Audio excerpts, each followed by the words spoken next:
First of all, I'd like to say thank you very much for coming to my presentation. I know there are around 17 other competing attractions, so I really appreciate you coming along here.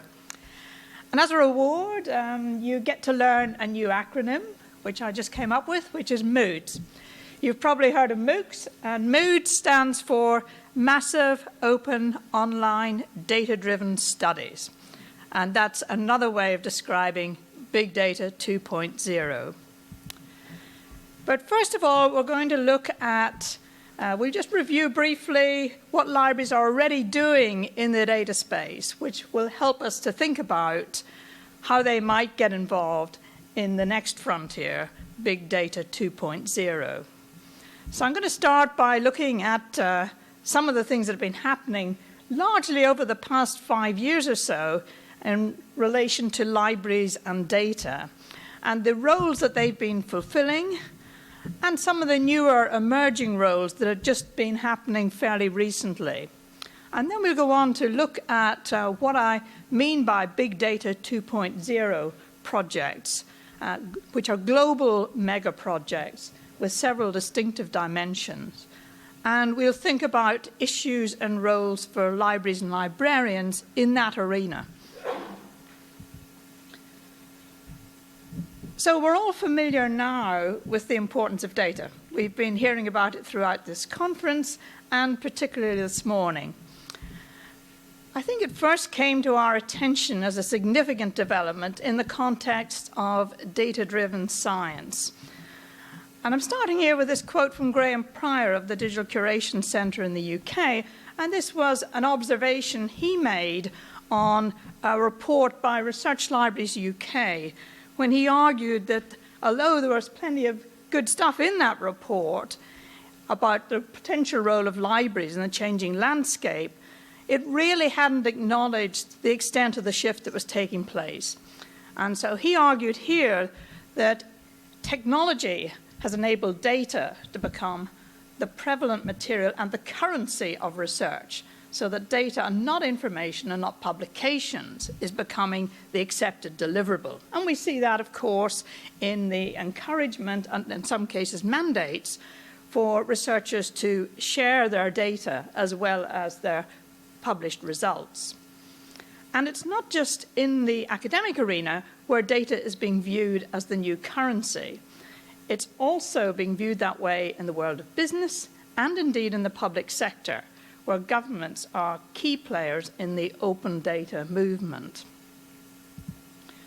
So thinking about libraries and data, we've already had quite a lot of experience, particularly in the academic library arena, with social science data archives and geospatial data resources. And they're resources that libraries have handled for a long time, typically external data sets that they provide access to in their institutions. And then we started to get involved with network data-intensive science and research data services. And that's something that's occupied a lot of attention with a lot of new positions, a lot of changing roles for libraries and librarians. We're also seeing another form of data, bibliographic data, becoming increasingly important in the context of linked open collections data. And that stretches across not just academic libraries, but all types of libraries and other cultural heritage institutions. And then librarians are also getting involved in not only helping their users come to grips with data analytics and visualization, but also using those tools themselves in their own library assessment practices.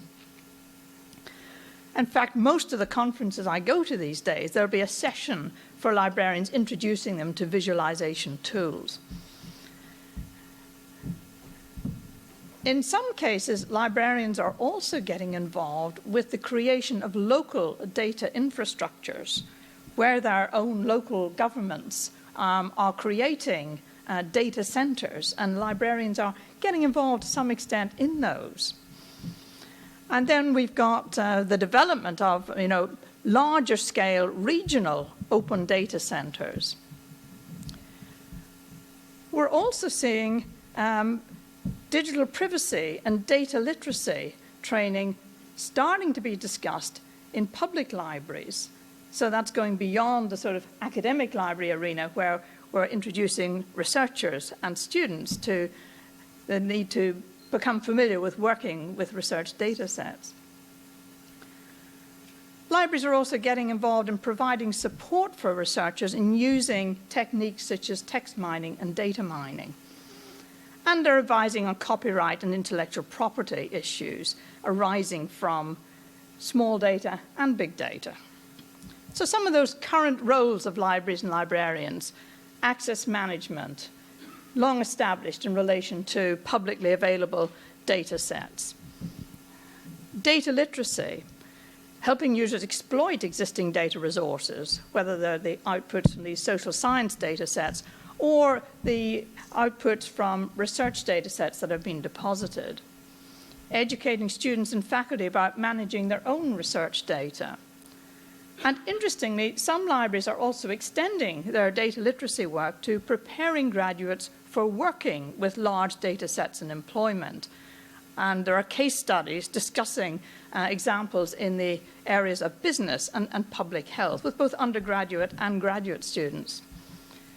Librarians are also getting involved in building collections of data, applying some of the traditional collection development and management techniques to data assets within their institutions, often conducting audits first to find out what data sets exist, and then appraising and selecting those, and in some cases going on beyond that to create catalogues of local data sets. And then if they manage a repository which accepts data sets, they'll be involved in capturing, organizing, preserving, and doing all the tasks associated with digital data curation. Also, advising researchers on identifying, citing, sharing, licensing, and demonstrating the impact of their data. Many of the services they already provide in relation to research papers are now being applied to data sets. And librarians are also contributing to wider institutional discussions about developing policies for data deposit and data sharing. There are also, as I hinted earlier, some emergent roles which are not so well established but are now being actively pursued. And one of these is an example in public libraries where frontline staff are being prepared to advise patrons on their need to sort of pay attention to digital privacy and the data profiles that exist about them. And also training youth librarians similarly to understand about the data that's being generated about them and collected, particularly via social media. We have examples too of librarians in academic libraries getting involved in providing consultancy on metadata to their own local open data being produced by their local governments. And there are also examples of librarians getting involved in serving as local platforms for community data in public libraries where the small communities don't have the resources to set up sort of maybe large data centers like the larger metropolitan areas. And so public libraries are sort of playing an active role there, either in sort of providing the platform for using and accessing data, or by actually helping by providing repository services for data. And we also have examples of academic libraries typically cooperating with others within their institution in building data infrastructures, particularly exploring the sort of larger, more complex infrastructures needed for the sort of massive online data sets that I'm talking about here. And finally, we have calls from a number of professionals in our field that libraries should really step up and play a more interventionist role in advising people how to protect their own privacy, but also thinking about the extent to which we're doing a good job in libraries in actually protecting our patrons' privacy. And that's particularly the case in thinking about the usage data for collections and electronic resources. So just to give a few examples of that, there's an interesting project based in New York City, where a team of experts are working with local librarians to provide this frontline training for staff who are engaged with the public, so that they can advise them on data issues that may affect them in their personal lives. And that project is expanding now, so that it's involving working with academic librarians in the area as well.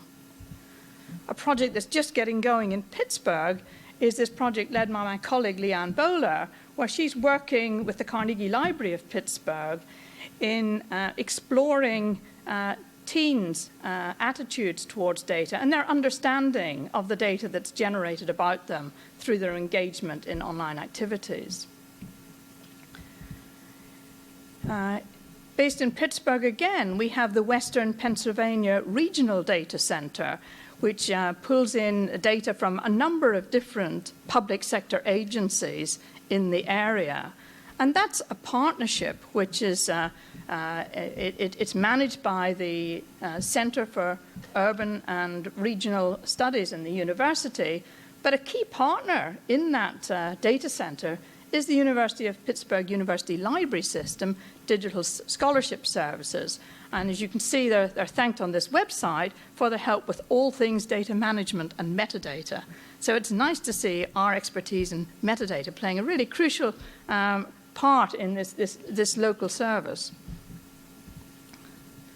And another new project that's just been awarded by the Institute of Museum and Library Services is this project for Virginia Tech, where the libraries are collaborating with people in computer science on exploring different options for technology infrastructure to support large-scale data-based projects.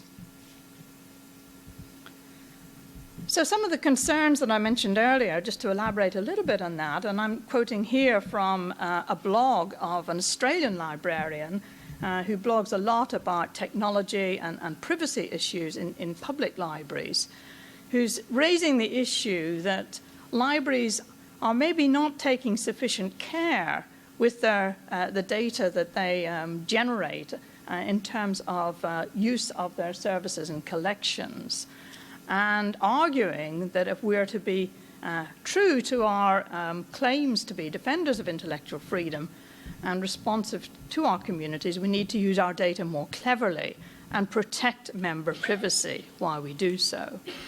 And that concern is echoed by Barbara Pfister, a well-known a colleague in the academic libraries community, asking, should we moderate our traditional defense of privacy to enable some of these data-driven processes, this data-driven decision-making, or should we play a more active role in defending privacy in a digital age and not succumb to using the data analytics that we can gather now in relation to our collections? So that's where we are now. So let's move on to look at the next frontier, Big Data 2.0, which I've referred to as massive, open, online, data-driven studies. And this development, in effect, converges e-science with business intelligence, crowdsourcing, big data analytics, social media, and Web 2.0 technologies, which brought together enable much broader and deeper applications of analytical tools. And we saw some evidence of these sort of massive projects this morning. But one of the key things about the projects that I'm talking about here is that many of them involve human subjects in a very significant way. And this takes data-driven research to new levels of technical and organizational complexity. These projects are typically collaborative projects between a number of different institutions. Many of them are interdisciplinary. Many of them are interstate or international, and therefore operating over multiple jurisdictions with cross-sector partners involving both people in academia, but also with commercial players as well. And clearly, in that basis, they're working across a number of different cultures. That can be both national and professional cultures. So many of them are located in academic or research institutions, but based on public participation. They're promising advances in human knowledge in order to benefit society, but they do raise multiple issues of concern, issues that will be of concern to us as library and information professionals. So just to give a few examples, to give a flavor of what these projects are doing. So this is one that's local to Pittsburgh. It's relatively small scale in terms of the partners involved. It's the Pittsburgh Health Data Alliance. It's a partnership between Carnegie Mellon University, the University of Pittsburgh, and UPMC, one of the largest health providers in the United States, the University of Pittsburgh Medical Center.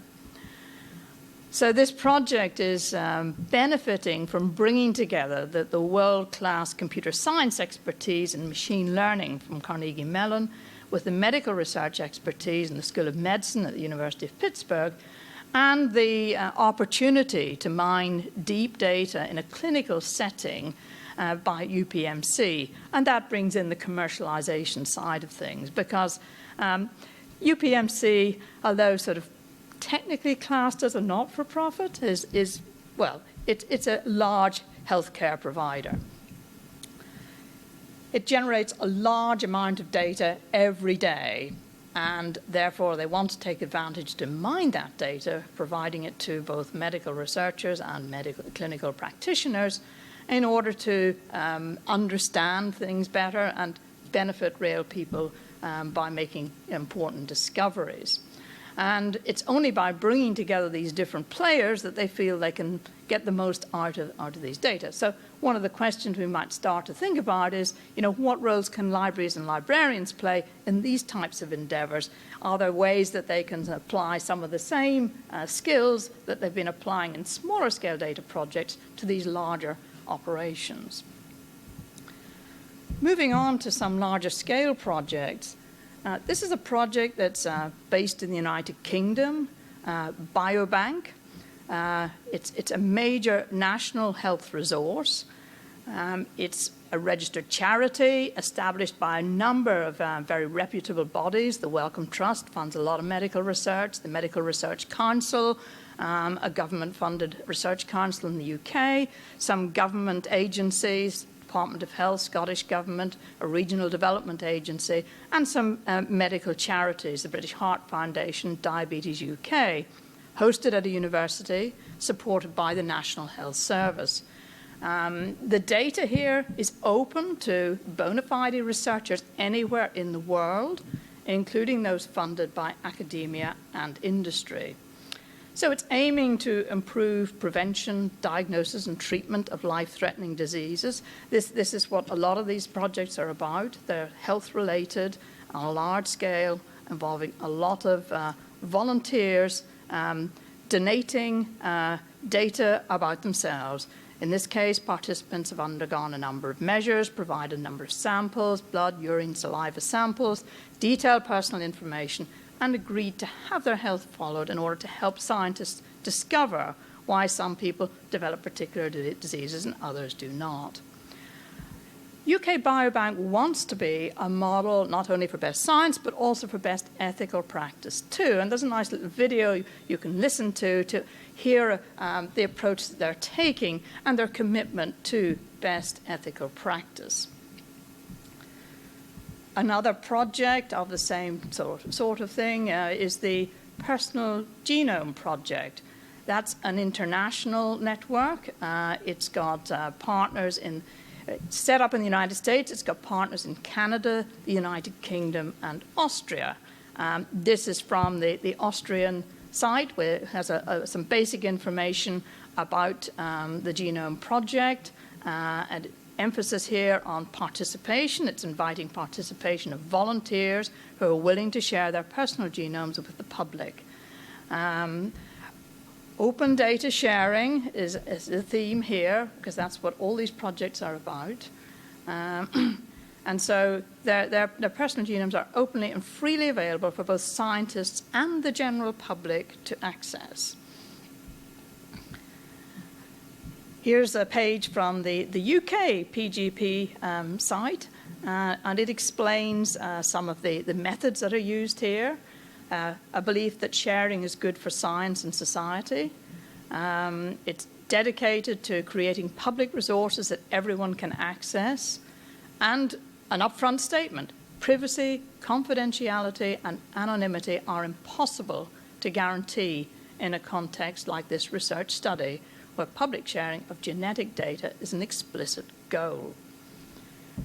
So it recognizes that volunteering is not for everyone, but the participants who join make a valuable and lasting contribution to science. So it describes it very much in an upfront way as ongoing participatory research. And there is a statement about its background. This is you can gather this information from any of the sites. It's founded in 2005 at the Harvard Medical School, staffed by a largely volunteer group of researchers, so it's volunteer in every sense. Members of the global network follow a common set of guidelines, but the actual rules that they follow are going to be determined by the ethical requirements in the country that they're operating. Each country has different conventions for research ethics, and so a project of this sort is trying to work across a number of different jurisdictions from this point of view. So in here we have an example of where neither anonymity nor confidentiality of data is promised to participants. So that's an issue that obviously people need to be made aware of before they participate in this project, and they need to be sure that they're comfortable with that. Another one is the Oncology Research Information Exchange Network. This is an American project. It was founded in 2 states, in Ohio and in Florida, but it has members in another 9 states across the United States.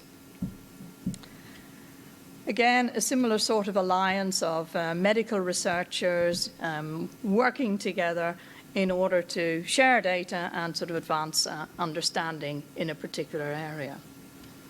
And finally, the Precision Medicine Initiative, launched by President Obama in his State of the Union address in January 2015. And that aims to leverage advances in genomics, emerging methods for managing and analyzing large data sets, health information and communication technologies to accelerate biomedical discoveries while protecting privacy. And this project plans to enroll 1 million or more volunteers and may include children. It's recently changed its name. I saw from a press release just in October, it's now called All of Us, which really signals the aim to really engage members of the public and get a representative sample of people from right across the United States participating in this project. So some of the issues arising from these projects.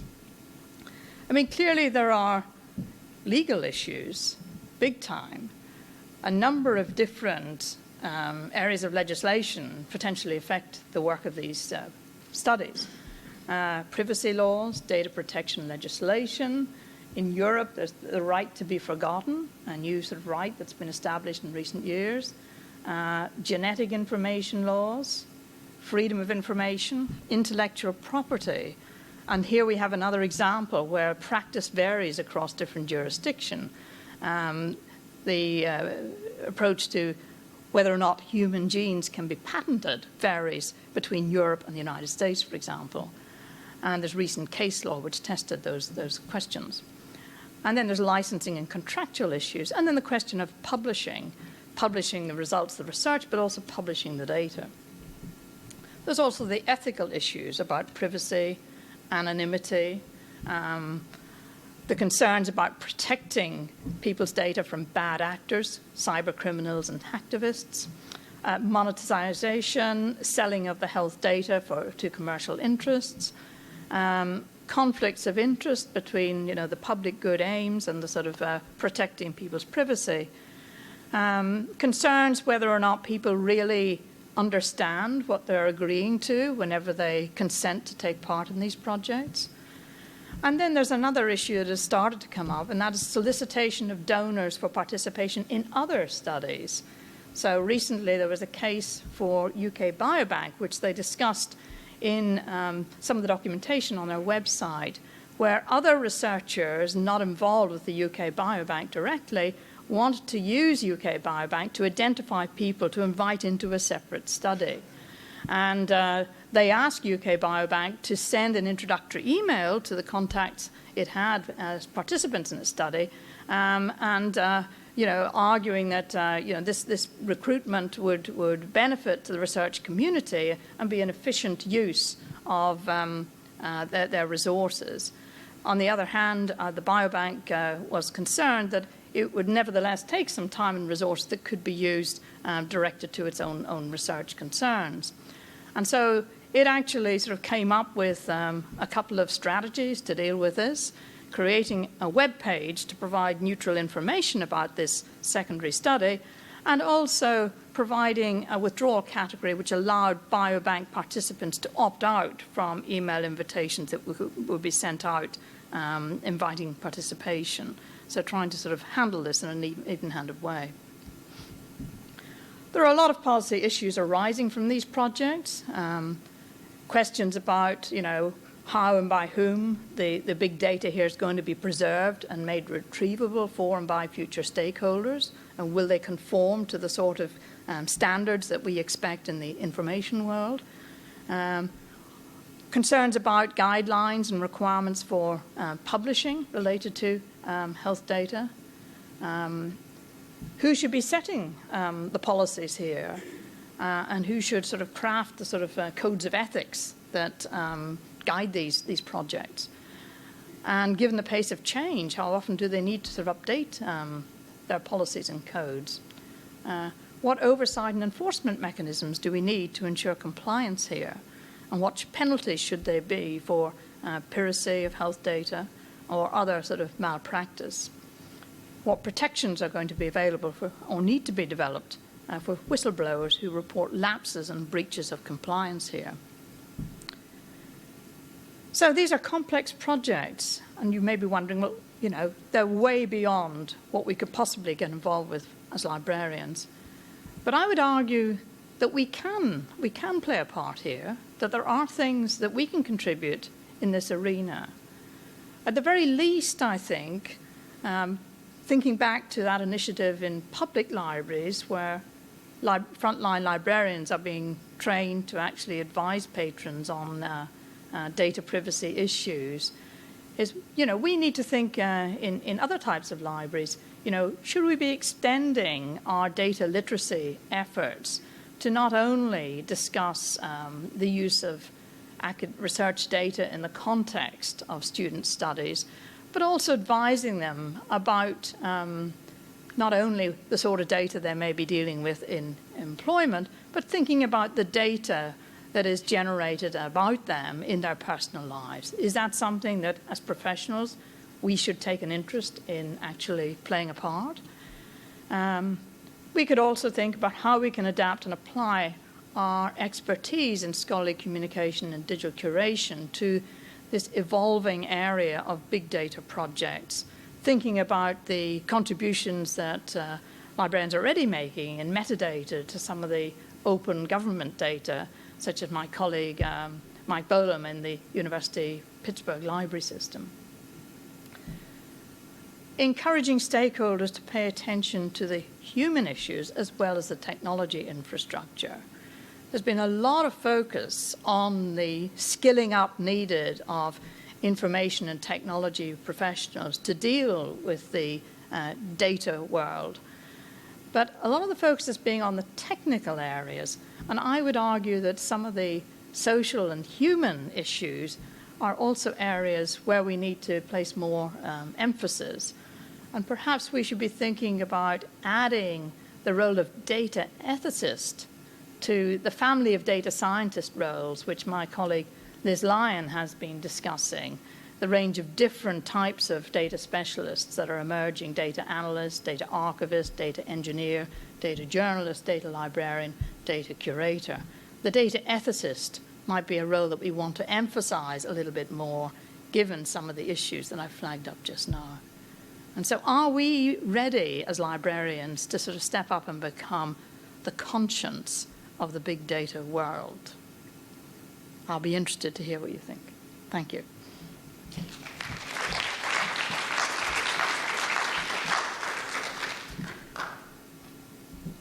So there's a microphone at the front. There's also one here if we want to pass one around.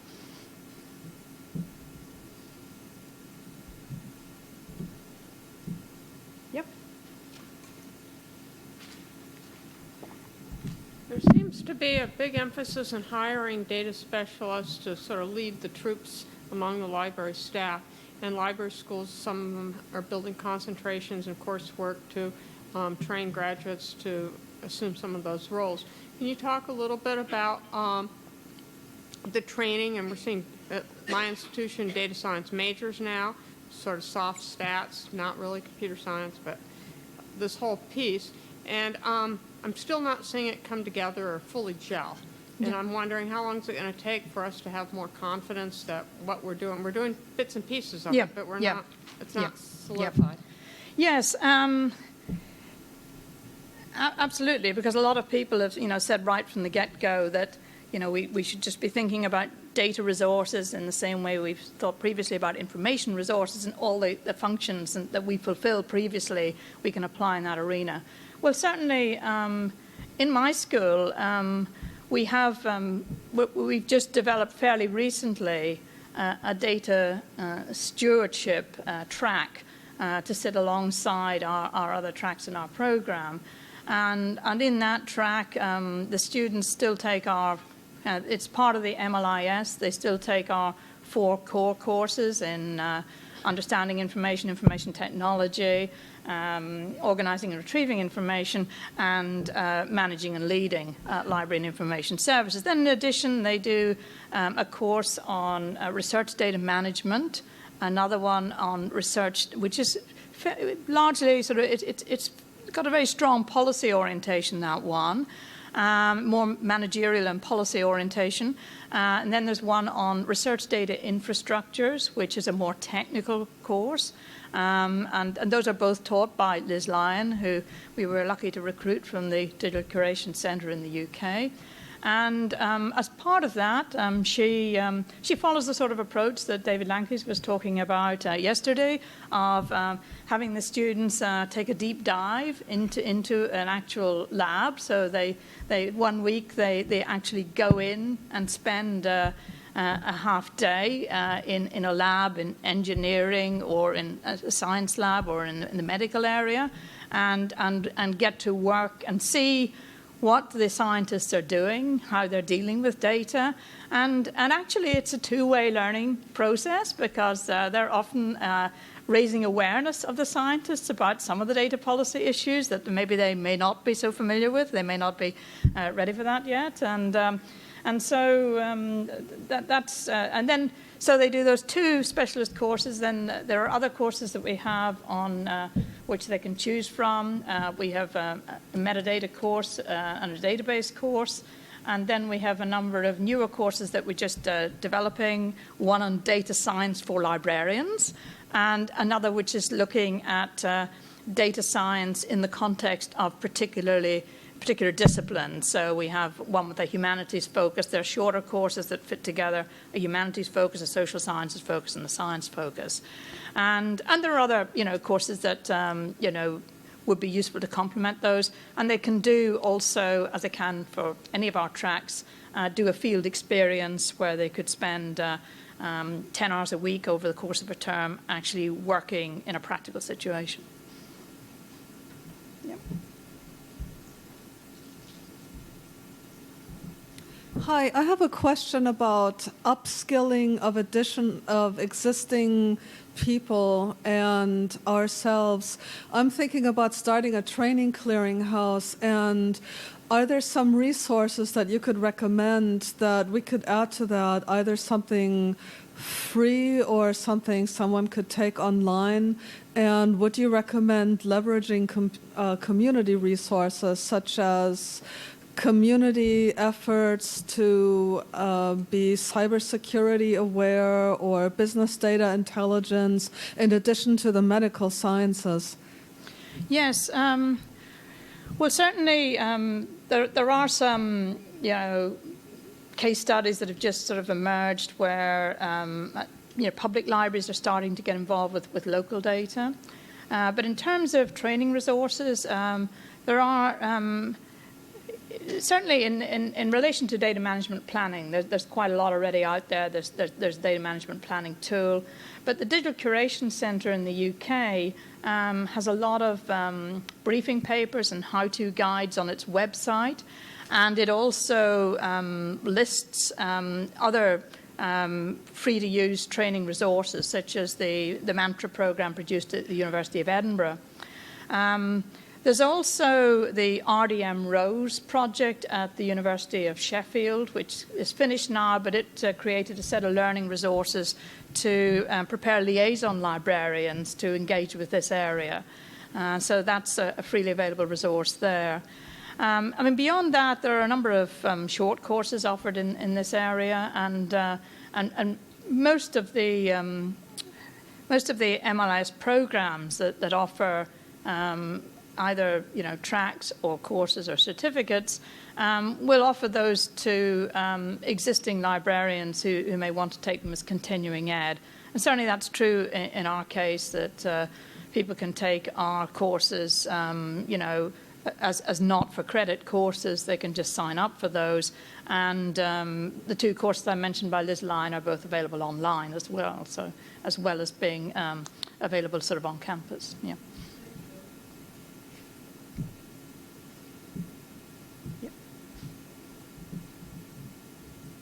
Yeah, okay. Yeah, one there and then, yeah. I think you were first. Sorry. I'm just following up with this Okay, librarian's question. yeah. Does University, do you offer a certificate at this time for a continuing education?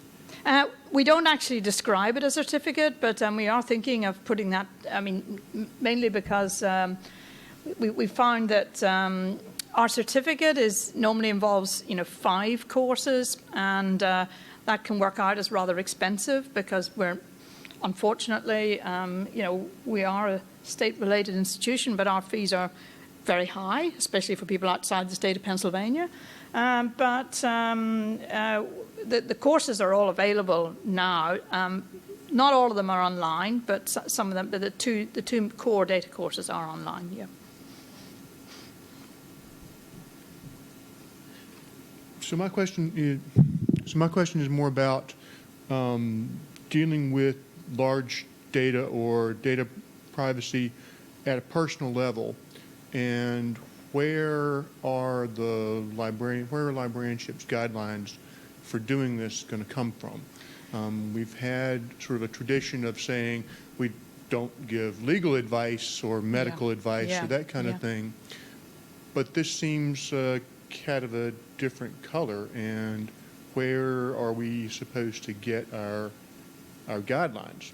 Yeah, I think it's a really good question, and it's something that really ought to be sort of picked up, I think, in terms of our professional associations. It's something we could put to Jim Neal, that is because I think these individual projects will be developing guidelines within those contexts. I know that it's something that Leanne Bowler will be working on as she works with the youth librarians in Pittsburgh, and I imagine that the other project in New York City is similarly providing guidelines for those staff. They talked about various tools and resources that they're going to make available. And I believe they're going to make those available as openly shareable resources. But it would be useful, I think, to have those collected together so that they could be a resource for everybody to use, because I think that's a really good suggestion. Thank you.